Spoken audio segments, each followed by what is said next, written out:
பாகிஸ்தான் அவர்கள் முடிவெடுத்துக் கொள்ள வேண்டும்.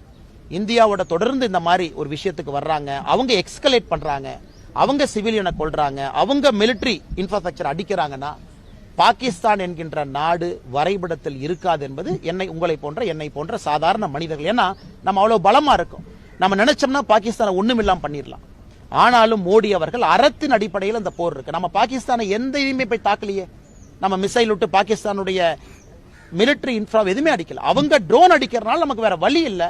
அவங்களுடைய ஏர் டிஃபென்ஸ் சிஸ்டத்தை நம்ம டேக் ஆஃப் பண்ணிருக்கோம். லாகூர்ல இருக்கக்கூடிய சைனா கொடுத்திருக்கக்கூடிய ஏர் டிஃபென்ஸ் சிஸ்டத்தை நாம எதுக்கு அடிச்சோம்? அவங்க ட்ரோனை நம்ம பார்டருக்குள்ள அனுப்புறதுனால அவங்க ஏர் டிஃபென்ஸ் சிஸ்டத்தை நம்ம எடுத்தோம், நாம அடிக்கல. அதனால இப்பொழுதும் பாகிஸ்தான் கையில தான் இருக்கு. இதை அவங்க எக்ஸ்கலேட் பண்றாங்க, இதை மிலிட்டரி கன்ஃபரன்டேஷனாக கொண்டு போறாங்கன்னா என்னை பொறுத்தவரை பாகிஸ்தான் என்கின்ற நாடு வரைபடத்தில் இருக்காது என்பதுதான் என்னுடைய தாழ்மையான கருத்து.